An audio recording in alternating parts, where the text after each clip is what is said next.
Assalamualaikum warahmatullahi wabarakatuh. Selamat sore pemirsa. Program Peduli News kembali hadir menjumpai Anda mengenai update penanganan virus COVID-19 bersama saya Yusriadi Sugiarto.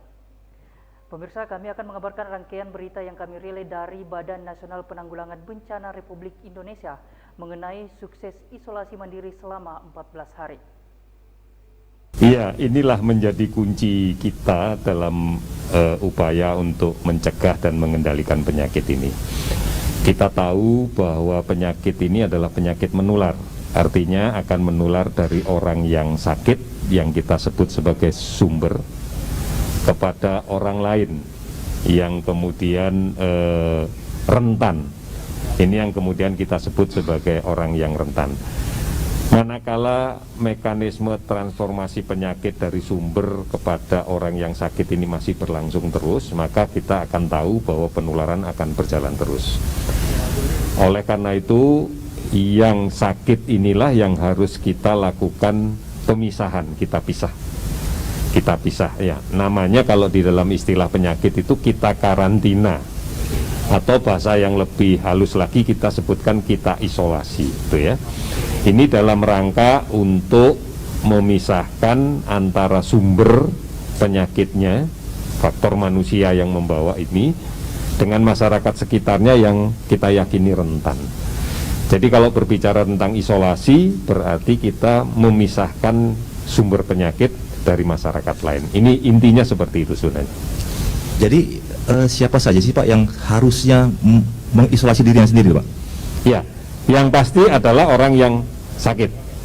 Orang yang sakit ini bisa kita dapatkan dengan dua cara. Satu, pasti sakit, manakala kemudian dari pemeriksaan swab kita temukan virusnya, berarti dia sakit, artinya dia pasti menular. Kemudian yang kedua, yang mungkin sakit, yaitu orang yang dari pemeriksaan rapid test itu hasilnya positif, maka kita katakan mungkin dia sakit, atau kita yakini dia kemungkinan besar sakit. Atau yang ketiga, orang yang dengan keluhan, saya kok ada keluhan seperti COVID ya, yaitu paling sering adalah panas disertai batuk, kemudian nafas yang tidak nyaman gitu ya, itu kita anggap sebagai orang yang mungkin sakit. Nah, yang paling banyak ini adalah orang yang tanpa keluhan. Ini yang kita harus hati-hati betul. Oleh karena itu di dalam kondisi sekarang ini, sebaiknya begitu ada keluhan, sudahlah langsung kita nyatakan bahwa dia sebaiknya melakukan isolasi diri. Isolasi diri tidak dimaknai mengasingkan diri, ini yang beda. Karena isolasi ini adalah sifatnya isolasi fisik, bukan isolasi sosial yang kemudian dikucilkan, kemudian diasingkan, tidak seperti itu. Baik Pak, cuma ada kira-kira protokol apa Pak? Misalnya saya pengen mengisolasi mandiri diri saya sendiri, kemudian saya tidak boleh kontak dong dengan anggota keluarga saya yang lainnya. Nah, bagaimana misalnya saya minta makan Pak? Boleh nggak saya go food misalnya Pak? Atau ada aturan seperti di penjara misalnya yang mengantarkan makan cukup sampai pintu saja atau bagaimana Pak? Karena saya katakan tadi isolasi ini adalah dalam konteks untuk menjaga adanya kontak fisik dekat. Kita tahu bahwa penyakit ini kan menularnya melalui droplet, percikan ludah yang kecil-kecil yang keluar dari orang yang sakit pada saat dia batuk, pada saat dia bersin, pada saat dia berbicara ke sekitar.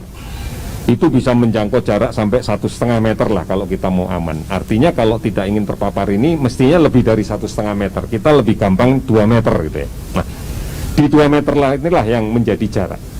Oleh karena itu kalau kemudian misalnya saya merasa bahwa harus mengisolasi diri, saya bisa berada di tengah-tengah keluarga saya, tetapi harus menjaga kontak fisiknya tidak boleh kurang dari 2 meter dengan semua anggota keluarga yang di situ. Itu yang pertama. Kemudian yang kedua, saya harus pakai masker terus supaya percikan-percikan ludah ini droplet ketahan di masker. Jadi itu yang menjadi mutlak. Jadi bukan berarti saya tidak boleh ketemu saudara saya, tidak boleh ketemu orang tua saya, tidak boleh bicara sama anak saya. Enggak, tetap kontak sosial ada, tetapi jaraknya yang diatur. Baik. Jadi ini menjadi kunci. Jadi wajib pakai masker gitu Pak ya? Iya, harus pakai masker. Masker apa saja Pak? Mungkin masker apa saja? Baik, Pak. Masker apa saja? Nah Pak Yuri, ada beberapa contoh yang sudah dilakukan oleh saudara-saudara kita, baik ada di pemerintah desa di Hitu, di Ambon, Maluku, kemudian ada saudara-saudara kita juga yang di Aceh. Mereka berinisiatif, Pak, melakukan isolasi mandiri. Nah, kalau melakukan isolasi mandiri seperti itu, kira-kira kriteria bangunan apa yang bisa dipakai, kemudian fasilitasnya bagaimana, Pak Juri? Ya, ini bagus. Tadi kita lihat di video awal, ini bentuk inisiatif masyarakat. Tapi ini kan menjadi kelompok. Isolasi diri itu bisa saja tidak harus kelompok ya. Satu orang di rumahnya dengan ketentuan dia tidak kontak dekat, dia selalu menggunakan masker, dia menggunakan alat makan sendiri, dan dia tidak makan bersama-sama di dalam satu tempat dengan saudaranya yang lain. Jadi kepisah. Nah, manakala tidak memungkinkan untuk sendiri-sendiri seperti yang kita lihat di video tadi, inisiatif daerah boleh mengumpulkan mereka pada suatu tempat. Prinsipnya adalah tempatnya nyaman. Artinya yakinkan bahwa mereka bisa istirahat dengan baik, kemudian bisa dibatasi jaraknya dengan orang lain. Kemudian yang berikutnya, sarana dasar kebutuhan manusianya terpenuhi, MCK dan sebagainya. Karena kalau kemudian kita buat isolasi kelompok seperti tadi, malah menimbulkan stres, menimbulkan kesedihan. Nah, ini akan berdampak pada imunitas dia nanti makin turun. Oleh karena itu, terkait dengan lokasi sebaiknya dipilih bagaimana caranya mereka bisa bergembira. Ada fasilitas tadi kita lihat, olahraga bersama, melakukan aktivitas bersama. Dibuat happy-happy gitu, Pak ya? Iya, harus senang hati. Biar lupa dengan teknik gitu, Pak. Dan ini memang secara ilmu sudah diketahui bahwa perasaan gembira, perasaan tidak tertekan, perasaan tidak stres, itu sangat-sangat mempengaruhi perbaikan pada status imunitas seseorang. Artinya kalau orang itu sedih, orang itu stres, orang itu ketakutan, imunitasnya akan turun. Nah, kalau imunitasnya akan turun, penyakitnya akan parah nanti.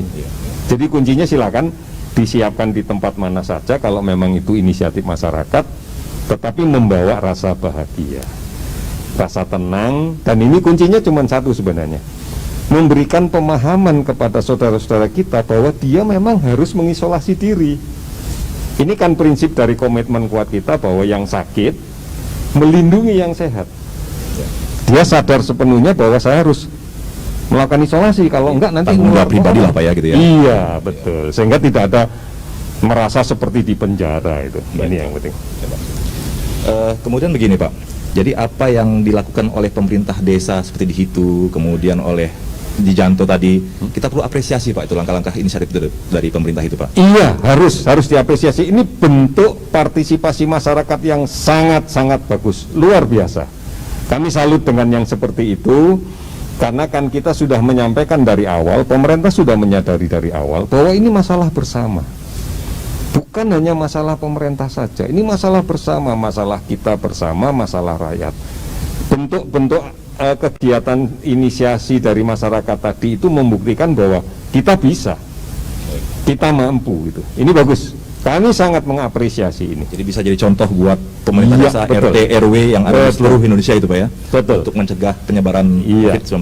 Beberapa saat yang lalu saya juga mendapat berita baik, ada sekelompok ibu-ibu PKK yang kemudian bersama-sama dengan anggota PKK di sana secara massal menjahit masker kain seperti yang saya pakai ini. Dia mampu menyelesaikan 240.000 masker dalam satu pekan dengan menggunakan bahan baku yang dia belanjakan dari dana desa dan bantuan masyarakat, dan itu dibagikan kepada masyarakatnya. Ini bentuk luar biasa menurut saya. Saya yakin manakala kemudian teman-teman kita yang melakukan isolasi secara kelompok memiliki keterampilan menjahit, kita berikan mesin, kita pinjami mesin, kita berikan kain, dia juga akan produktif untuk bisa membuat masker kain gitu. Baik. Ini yang menjadi penting. Kemudian Pak Yuri, kalau sudah mengisolasi mandiri tersebut tadi, kira-kira parameter keberhasilannya apa nih, Pak, yang bisa kita nyatakan bahwa itu berhasil dan tidaknya, Pak? Yang pertama tentunya kita harus menggunakan waktu ya. Waktu inkubasi terpanjang yang kita yakini adalah 14 hari sebagai pedoman. Artinya isolasi mandiri ini mestinya harus melewati 14 hari. Keberhasilan satu, Manakala dia tanpa keluhan, maka sampai dengan hari terakhir dia masih tetap sehat tanpa keluhan dan vitalitasnya bagus. Apabila awalnya ada keluhan dikit, misalnya awalnya dia agak panas, batuk, sembuh. Oke. Kalau kemudian ada keluhan disertai sesak dan sebagainya, dengan kondisi isolasi mandiri yang seperti itu, tentunya isolasi mandiri tetap diawasi petugas kesehatan ya. Sampai dengan hari terakhir menjadi tanpa keluhan, berarti itu berhasil di dalam konteks isolasi diri. Nah, kalau sudah isolasi mandiri 14 hari tadi Pak, kemudian tidak ada gejala apa-apa, apakah saya boleh berinteraksi dengan orang luar atau bertemu dengan kerabat keluarga yang lainnya? Yang pertama kali harus dilakukan di dalam isolasi diri ini adalah kontrol. Oleh karena itu siapapun yang melaksanakan isolasi diri pasti dalam kontrol petugas kesehatan. Nanti 14 hari kalau sudah selesai tentunya akan dilakukan pemeriksaan ulang. Kita berharap bisa dilakukan pemeriksaan dengan cara molekuler, dengan PCR. Kalau sudah negatif, ya berarti sudah betul-betul negatif, tidak ada masalah untuk dia. Tetapi tetap bukan berarti kalau saya sudah negatif maka saya tidak menjaga diri dengan memperhatikan jarak dengan orang lain. Tetap ini kan pandemi yang bisa berlangsung dalam beberapa bulan. Tetapi satu sisi kita meyakini bahwa dia tidak lagi menjadi sumber penularan, itu yang menjadi penting itu. Ini yang penting. Nah, tadi kan Pak Yuri bilang setelah 14 hari nanti setelah akan dicek negatif, misalnya dia baru bisa untuk bergaul. Kemudian pertanyaan Pak, kalau sudah isolasi mandiri 14 hari dan kita menginginkan pengecekan tadi Pak, kemana Pak nih masyarakat harus lapor? Oleh karena itu setiap upaya melaksanakan isolasi mandiri selalu dilaporkan ke puskesmas. Puskesmas tempat? Iya, puskesmas. Seperti tadi saya yakin petugas puskesmas juga tahu. Iya. Karena petugas puskesmas juga memiliki peran serta di dalam kaitan dengan monitoring. Tetapi yang lebih penting lagi di dalam 14 hari ini kita harus melakukan edukasi terus-menerus yang benar tentang COVID-19. Harapan saya, harapan kita semua setelah mereka selesai isolasi, maka mereka sudah memiliki pengetahuan yang cukup, yang bagus, yang benar tentang penyakit ini. Tentunya pada sisi bagaimana upaya untuk mencegahnya. Inilah yang kemudian setelah dia kembali ke keluarganya bisa menjadi peer leader ya, jadi agent of change buat masyarakat sekitarnya untuk memberikan pemahaman tentang apa sih sebenarnya COVID-19 itu.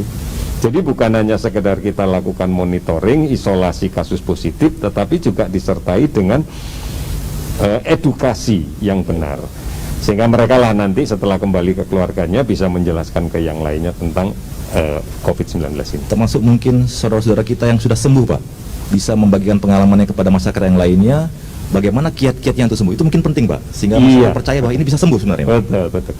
Jadi edukasi yang diberikan di rumah sakit, saudara-saudara kita yang dirawat di rumah sakit itu bukan hanya didiamkan begitu saja, kita tetap secara rutin memberikan edukasi ke mereka. Alhamdulillah di antara mereka setelah sembuh ada yang bersedia untuk memberikan testimoni ya ke masyarakat bahwa COVID-19 ini satu, tidak perlu menjadikan kepanikan.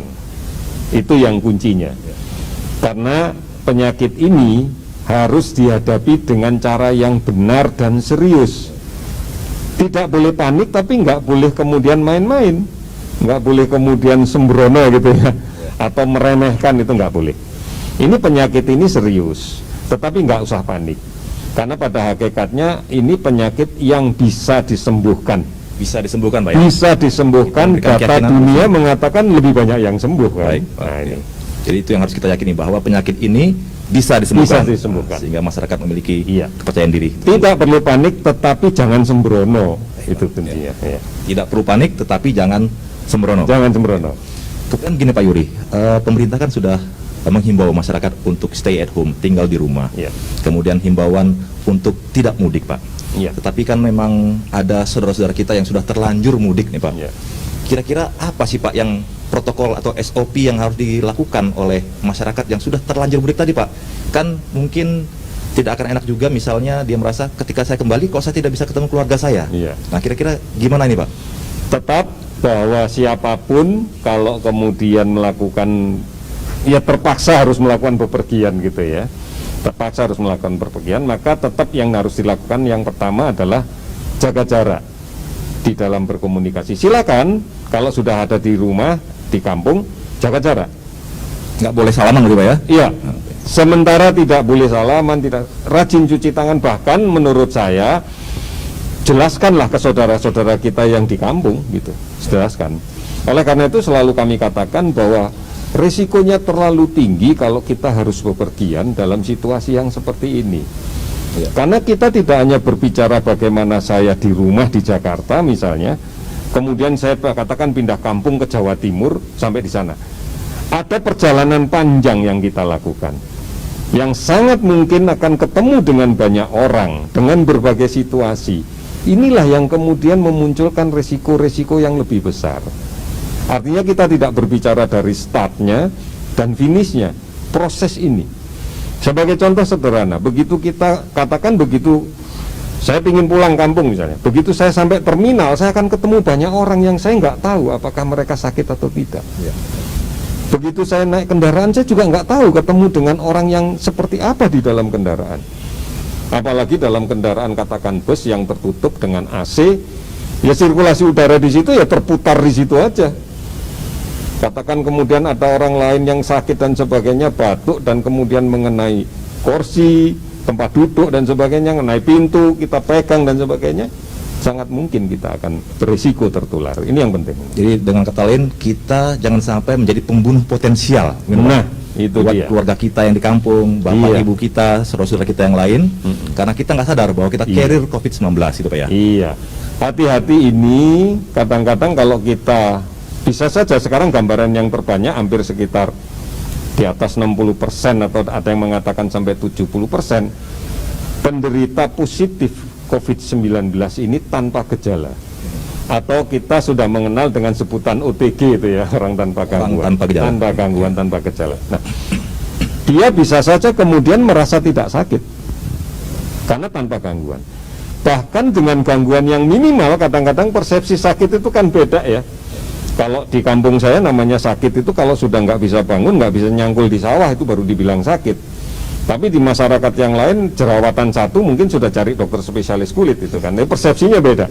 Oleh karena itu kalau kita kemudian mengatakan tanpa sakit, bisa saja saya demam, batuk dikit, saya bilang gini ini nggak sakit. Saya sehat kok, saya nggak sakit. Lah itu panas, nggak apa-apa, ini bagi saya biasa. Nah kayak begitu.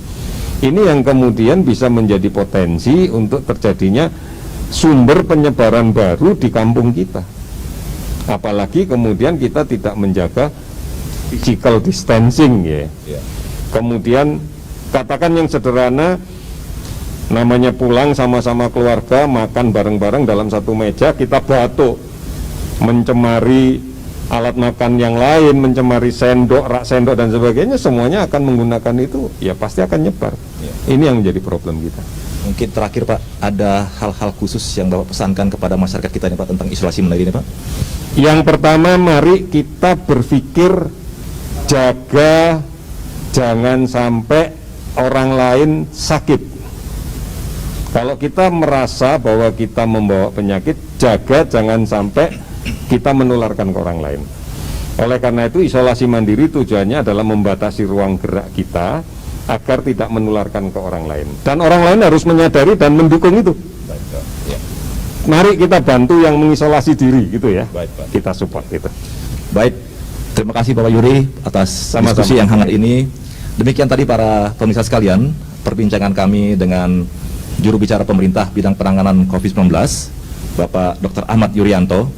Sekali lagi kami berpesan kepada saudara-saudara sekalian untuk mematuhi cuci tangan, physical distancing 1-2 meter, dan ketika bersin menutup dengan siku bagian dalam, serta selalu pakai masker apabila memang harus keluar dari rumah. Kemudian tetaplah produktif selama di rumah, berolahraga, makan makanan yang sehat, dan yang terpenting adalah tidak lupa kita selalu beribadah kepada Allah Subhanahu wa Ta'ala, Tuhan yang Maha Kuasa, memohon perlindungan serta rahmat darinya sehingga kita bisa keluar dari permasalahan ini. Lakukan semua ini dengan disiplin, jadilah pahlawan, lindungi diri kita, lindungi orang lain. Mari menangkan perang melawan COVID-19. Indonesia bisa, salam tangguh. Bersama Tuhan, mari kita perangi COVID-19. Tetap semangat. Iya, baik, kita ke informasi selanjutnya pemirsa mengenai penegakan hukum terkait PSBB dalam pencegahan COVID-19. Akan menyampaikan beberapa update berkaitan dengan isu penanganan COVID-19. Yang pertama tentunya bahwa kepolisian akan membackup penuh apa kebijakan daripada pemerintah ya berkaitan dengan penanganan COVID ini ya. Kita membackup penuh kebijakan dari pemerintah seperti apa, kita dukung penuh mulai dari Mabes Polri sampai ke tingkat bawah itu. Jadi yang pertama bahwa kita juga ada undang-undang berkaitan dengan karantina kesehatan ya, dan juga kita juga ada namanya keputusan presiden ya yang nomor 11 tahun 2020 sudah disampaikan, dan juga ada berkaitan dengan peraturan pemerintah nomor 21 ya tahun 2020 tentang pembatasan sosial berskala besar itu. Ya tentunya dengan adanya dasar hukum ini, kepolisian juga sudah mengeluarkan maklumat ya daripada Bapak Kapolri yang tertanggal 19 Maret ya 2020 ya itu. Tentunya maklumat itu sudah kita sampaikan, sudah kita edukasikan, sudah kita sampaikan sampai tingkat bawah, mulai dari Mabes Polri, mulai dari Polda, kemudian Polres, dan sampai ke tingkat Polsek ya dan tingkat Pospol itu. Yang tentunya berbagai metode ya sudah kita sampaikan sesuai dengan culture ya, sesuai dengan daripada adat setiap setempat pun sudah kita lakukan ya untuk menyampaikan berkaitan dengan adanya maklumat Kapolri tersebut. Yang intinya bahwa kita jangan sampai ada masyarakat masih melakukan kumpul-kumpul, kongkong-kongkong, nongkrong-nongkrong gitu ya. Jangan sampai kita sendiri menjadi bagian daripada bukan pemutus rantai, tapi kita harus menjadi pemutus rantai daripada virus tersebut. Jadi kita jangan sampai menjadi bagian itu ya, kita menjadi pemutus ya. Jadi intinya bahwa semua ya metode yang dilakukan ya, baik itu menggunakan public address, menggunakan spanduk ya, menggunakan media sosial, dan menggunakan berbagai cara ya yang kita lakukan ya sesuai dengan apa yang daerah mereka masing-masing miliki itu. Jadi masyarakat biar paham, masyarakat bisa tahu, masyarakat biar bisa mengerti apa sih yang tidak diperbolehkan dengan adanya COVID-19 ini. Dan tentunya dari pihak kepolisian juga dibantu oleh TNI dan kemudian dengan pemerintah daerah. Kita tidak bosan-bosannya, kita tidak pokoknya terus menerus kita melakukan edukasi ini ya di situ. Ya tentunya dengan dari berbagai kegiatan tadi ya, memang ada dari berbagai daerah itu ya yang sudah kita lakukan kegiatan ya, dan kemudian masih ada yang ngeyel atau bandel itu ya. Ya tentunya kita akan mempunyai suatu aturan ya, harus kita pedomani, kita taati ya di situ. Ada aturan juga yang berkaitan dengan di Undang-Undang KUHP juga ada ya. Dan itu pun aturan itu pun sudah kita lakukan ya. Tidak hanya dengan pandemi ini pun juga bisa kita terapkan ya di sana. Ketika soalnya ada kumpul-kumpul dan kemudian kita lakukan himbauan ya, himbauan sekali, 2 kali, dan 3 kali ya. Kemudian masih ngeyel ya, kita bubarkan gitu ya. Sedang masih kita bubarkan, masih ngeyel juga itu ya. Ya kita bawa ke kantor polisi. Ya tentunya dalam nanti pembawaan kantor polisi pun juga harus melihat berkaitan dengan physical distancing juga ada di sana ya. Jadi tidak langsung keroyok kerumun, tidak ya. Dan kita tetap mengedepankan aturan apa, jaga jarak pun kita lakukan semuanya. Karena misalnya kegiatan-kegiatan yang kemarin dilakukan di Polda Metro Jaya ya, Polda Metro Jaya itu ada 18 orang ya yang sudah kita kasih tahu masih ngeyel, kita bubarkan, masih ngeyel lagi, kita bawa ke Polda Metro Jaya. Itu pun kita tempatkan, ada nanti yang nangani, ada di ruangan di reskrim narkoba, dan ada di ya tempatnya saja dia, tempat di sana untuk memeriksa. Dan tidak kita lakukan penahanan, tapi kita tetap kita lakukan pemeriksaan ya di sana, karena udah melewati tahap-tahap itu ya. Jadi biar masyarakat tahu ya, dan kita juga ada aturan yang mengatur ya daripada kegiatan selama pandemi corona ini, itu juga ada. Dan juga ada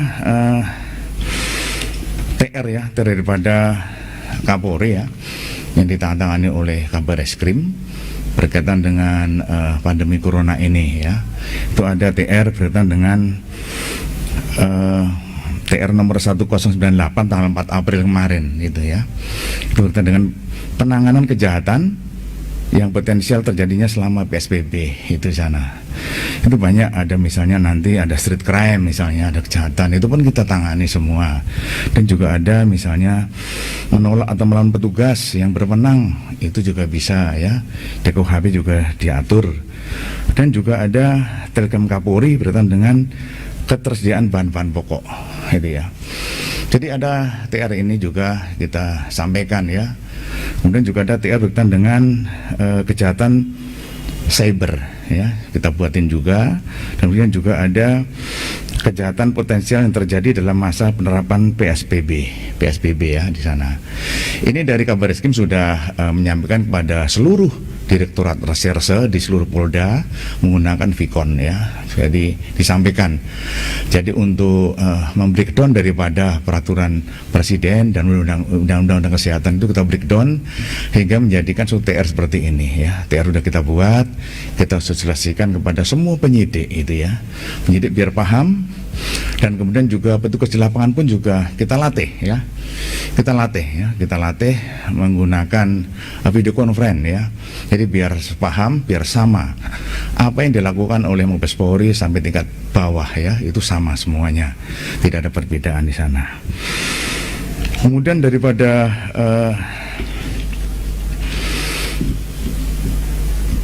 kegiatan pencegahan yang dilakukan oleh kepolisian, yaitu pencegahan yang humanis ya. Kemudian kalau memang tidak bisa dilakukan ya kita tindak di sana ya, kita tidak bubarkan, nggak mau juga kita tindak. Seperti di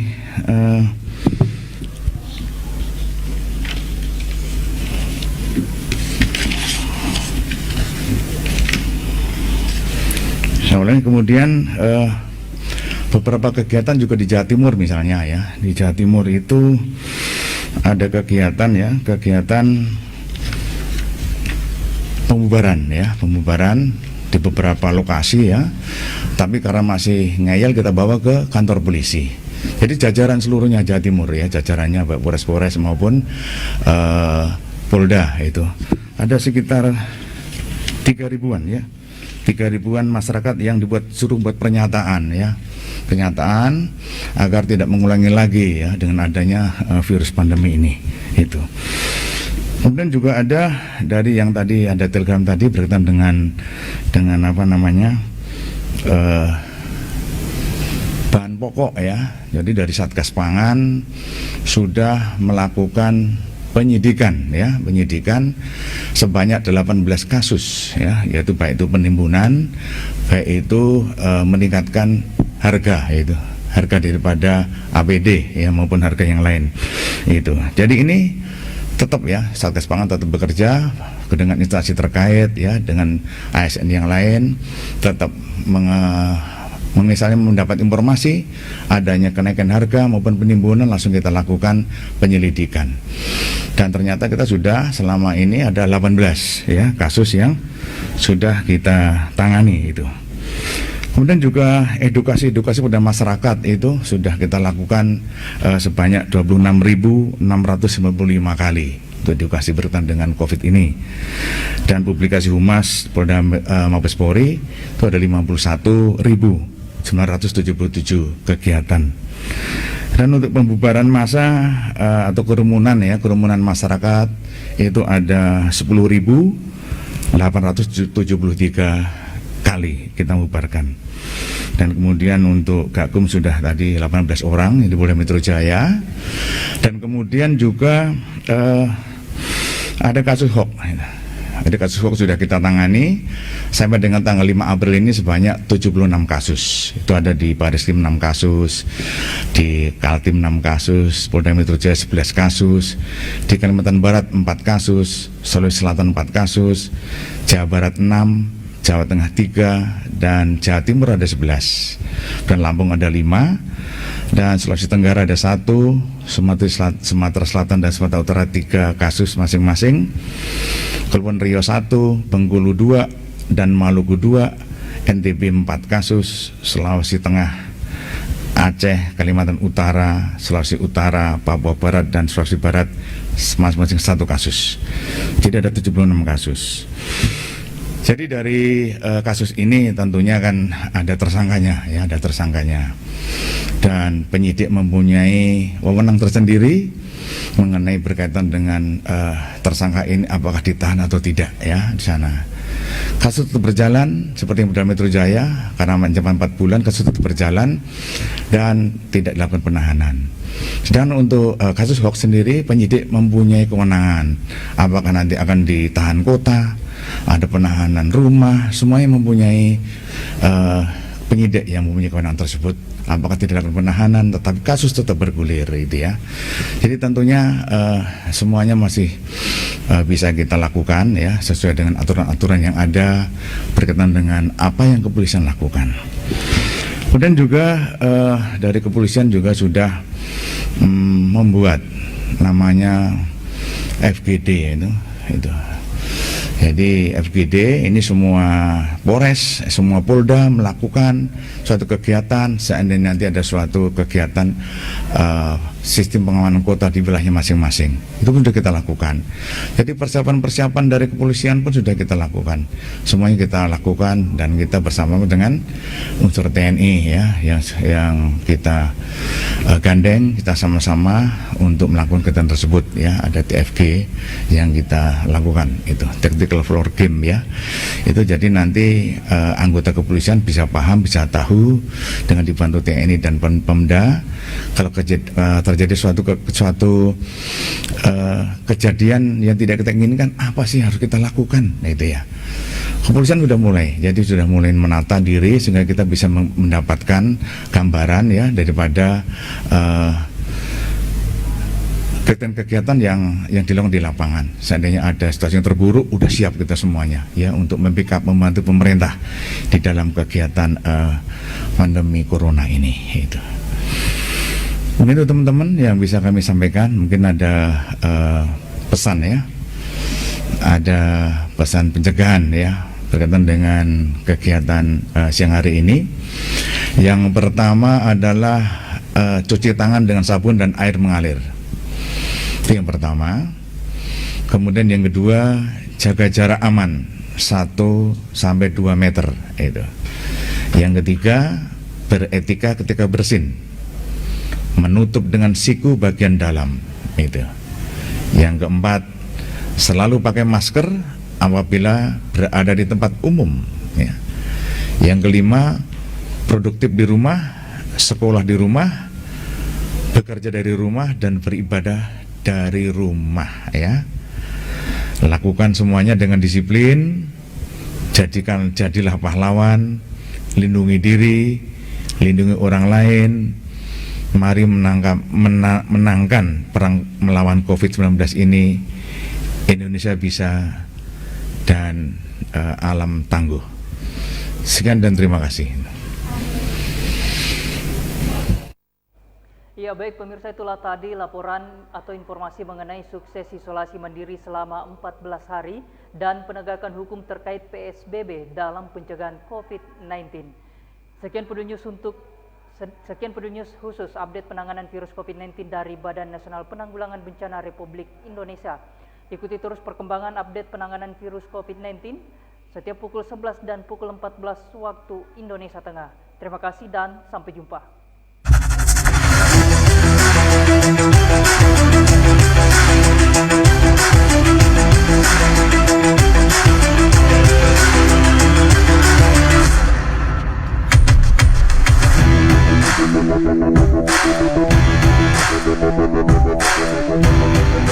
Thank you.